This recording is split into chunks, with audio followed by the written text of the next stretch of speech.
aplikasi itu sesuai dengan gaya kita aja. Nah, tapi ada beberapa yang kita amati setelah itu kita tiru, yaitu apa? Kita melakukan anamnesa, diagnosa, kita melakukan wawancara.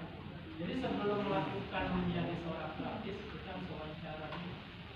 Jadi yang mungkin selama ini teman-teman yang memang backgroundnya terapis, mungkin selama ini begitu ada ya kita apa? Kalau dia seorang terapis udah langsung lakukan. Saya kita lakukan langsung lakukan. Seperti yang diulang-ulang sama Pak Dokter, beliau itu ingin mengupgrade skill kita, bukan itu naikkan menjadi seorang yang nasional, terapis. Sesungguhnya konsultan, dan saya sekarang memposisikan konsultan, bukan lagi terapis. Jadi saya selalu mendengarkan cerita mereka, itu baru saya sampaikan. Sampai kami lakukan, salah satu bentuk yang saya tiru dan amati adalah saya buat kartu diagnosa ini. Jadi saya lakukan, saya catat. Sini ada tanggal, tensi, ya, diagnosa dan namanya ada umurnya juga. Jadi dengan begitu saya bisa melakukan dalam waktu itu karena saya ada tindakannya hanya bukan verbal, saya catatkan. Nah, begitu saya lihat di mata, saya tulis keterangan sini ada sesuatu yang ada idealnya. Dengan begitu jadi seperti yang kita dokter lakukan bisa lebih optimal dalam melakukan terapi. Beruntungnya sekarang sudah tidak punya dulu ya.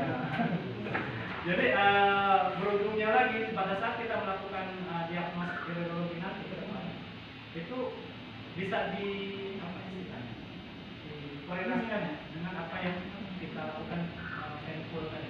Sama di kondisi kita lihat ada yang ginjal dulu waktu lagi saya melakukan diagnos, saya melakukan penyamaannya lewat tangan. Waktu itu diagnosnya itu waktu lewat mata, tangan, lidah. Nah itu tidak saya pelajari secara jauh, lidah hanya sekedar lewat saja saya, tapi lebih pada dan jadi pada saat kita sudah melihat apa kondisi di mata pasien di dirinya, kita akan coba samakan di tangan. Contoh misalkan di usus, itu yang persoalannya paling gampang bisa dilihat oleh beberapa perempuan. Itu pasti usus yang pertama. Tapi bentuknya, menarik bentuknya. Kalau di usus kita hanya tahu ususnya bermasalah di mana, dengan senden atau di apa bukan. Tapi tidak tahu ini ususnya bermasalahnya bentuknya apa? Apakah sedikit atau konveks atau bobol? Jadi ternyata usus kita pun jadi balun lalu bobol. Itu bisa diketahui dengan setelah itu kita lakukan terapis. Nah, jadi untuk menyelaraskan itu tadi menyamakan apa yang kita lihat di mata dengan tangan. Saya dulu waktu lagi belajar itu hanya diajarkan melihat dari warna pembuluh darah kita. Kalau pada nanti melihat di ususnya itu ada sesuatu di pasien, warna dari pembuluh darah. Kalau dia warnanya hijau berarti ususnya sehat. Kalau dia warnanya biru unguan ya udah. Tidak usah ditanya, pasti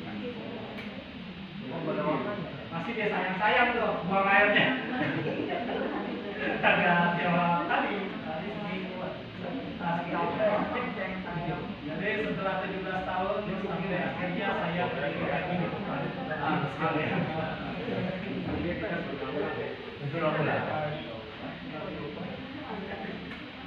Dan balik lagi itulah semua bentuk kasih sayang Pak Dokter pada saya selaku adik, selaku teman, selaku saudara yang beliau mengetahui akan kondisi sakit saya bagi sinusitis dan memang itu sangat mengamuk. Karena sampai menekan mata, saya begitu baca literatur kalau sinusitis itu bisa menyebar. Salah satunya menyebarnya kalau di mata dia bisa jadi buta. Nah kalau dia menyebar ke kuping, kalau menyebar ke saraf ya gitu.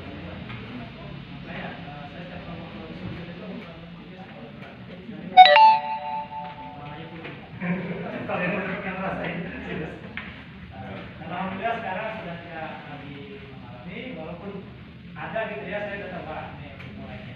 Udah langsung saya lakukan verbal, waktu itu hanya sudah, saya berperangkap dan juga sudah.